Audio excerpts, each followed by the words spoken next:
Hi everyone, I'm finally back. I know it's been a while, but I had to take a break to deal with some stuff and just to find my, passion to review horror movies for you guys again.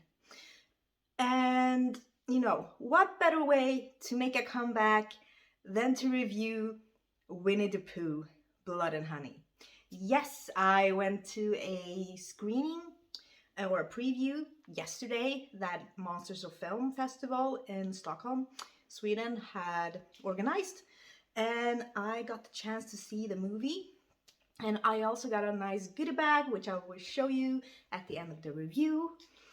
But yeah, let's dive right into it. Okay, so Winnie the Pooh, Blood and Honey. It is from 2023. It's directed by Rhys Frake Waterfield. It's also written by Rhys Frake Waterfield, based on characters created by A.A. Milne. So it's starring Gillian Broderick, Paula Coyce, Chris Cordell, Craig David Dowsett, and Amber Doig Thorne, among a lot of people. So, this one, we have the classic tale of Winnie the Pooh and Christopher Robin. So Christopher Robin is a young boy who meets these weird half human, half animal characters in the woods. He meets five of them. Amongst them are, of course, Winnie the Pooh and Piglet. And then, he visits them every day, he plays with them, he brings them food. But then when he grows older, he leaves them to go and study, to go to college to be a doctor. So he leaves them. And they can't really cope with that. They begin to resent humans and just swear to have their revenge because Christopher left them. Yeah. And then many years later, Christopher comes back to 100 Acres Woods. But Piglet and Winnie the Pooh are on a murderous rampage now. Yeah. So, very classic children's story. And when I first heard that they were going to make Winnie the Pooh into a horror movie, I was very excited. I liked the concept. And then I heard how awful this movie was from people that had already watched it. I heard nothing positive about it. So, I went in with my expectations lower than low, like the lowest. But I thought, at least I'm watching it at the cinema, at this fun event. I get a goodie bag. I hopefully get a few laughs, And then the movie starts.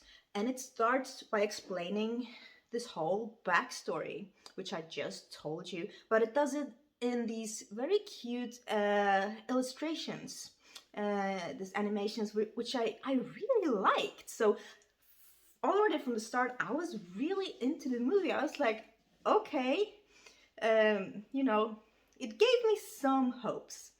And then, we move forward and we get to meet the adult versions of Winnie the Pooh and Piglet. And we see their masks and how they are, and they are, big, big. I have to admit that I did like Winnie the Pooh's mask a lot more than Piglet's mask. But mainly, it was all yellow. I think it fitted better. And also, I think I like the he could express himself, like do this very creepy, weird smile. So I did like that. And they were portrayed, as good as they could be. And also, I did like the soundtrack for this movie. It had a really effective kind of tone and music throughout the entire movie, which I think fitted it well. And yeah, let's talk about some of the kills. It had a few very memorable kills, actually. A lot of blood were spraying. And yeah, Winnie the Pooh and Piglet are, poof, the killing couple of the year, probably, maybe the decade. Oh, my hair is all crazy. But yeah, I enjoyed the killings. Wish there would have been even more, but you know me, that is what I'm always asking for. But yeah, but I did like the killing. Um, and also, I think the other half of the movie, I don't know if this was intentional or not, but it was kind of funny in a dark way. Like some scenes, some lines, some dialogue were so funny. I was just laughing my ass off. So I don't know if that was intentional. I hope it was. And if it wasn't, then that works for them. So I hope they will continue this in the sequel, which they already announced that they are going to be making. But yeah, some stuff that weren't so good about this movie. Probably the script could have been a bit better. Some of the editing could probably also have been better. Uh, you know, uh, I did like some of the characters, especially Christopher Robin. I really liked his character in this one, and he was probably the one that I cared the most about. And some of the other characters didn't really stand out too much. And I wish that they could have gone a little more depth, because that would have worked a lot better. But I mean, did I have a great time watching the movie? Yes. Is it the best movie? No. But I mean, you probably have a few laughs. It is a memorable movie for sure. Is it as bad as everyone keeps saying it is? No, it isn't. I enjoyed it for what it was, and I think watching it at cinema with a lot of other people who are like in the right mindset to watch it is probably the best way to go. But yeah, I'm so happy that I watched this, and it's definitely a movie that you won't forget for a while. It'll probably stick with me. And yeah, as I told you, I got a little goodie bag here from the screening. And we all got to wear these masks, and they took photos, and yeah, so I was already in a good mood before watching the movie. And on the back side, we have like a lot of information about the movie, some pictures, quotes. So this was really cool. I really appreciate this, and it's in English. And as I said, we got this mask. No, it broke. Oh, okay, I can fix it.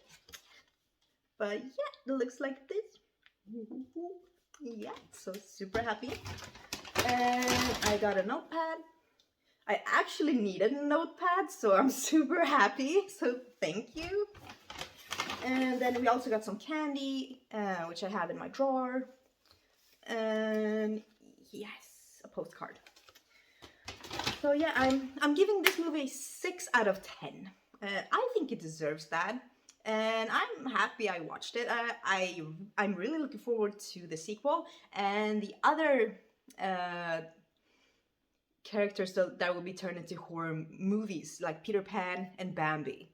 Like, this is the new era of taking these, innocent children's cartoon characters and just making a horror movie out of them. So I'm super excited.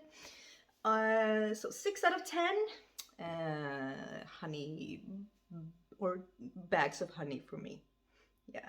And I also really like that we got to see Winnie-the-Pooh just shuffle a lot of honey into his mouth and onto his victims, which was a nice touch. He's certainly getting a lot of blood and honey, as the title says.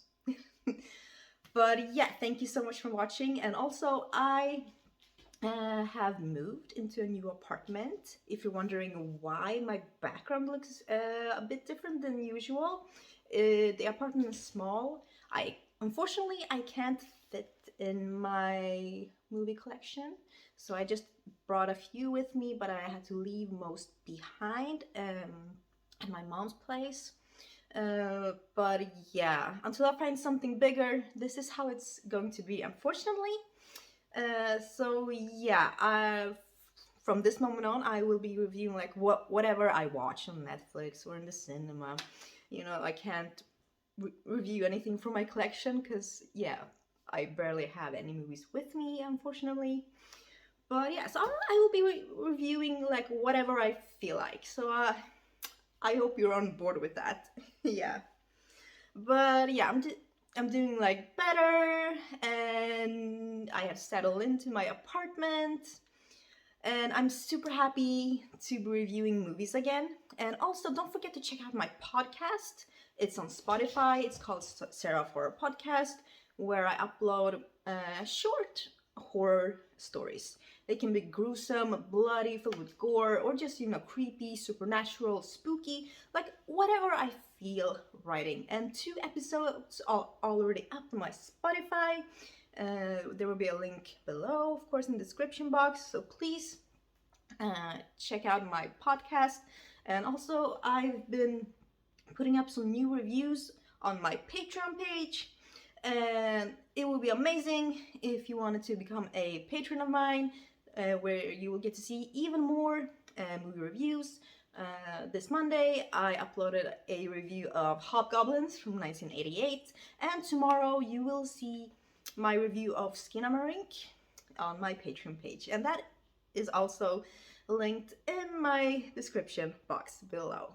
So thank you so much for watching, and thank you for all your patience and support that you've been giving me while I've been, you know, away or on my break. So it means so much, and thanks to all of you, and I'll see you next time. Bye!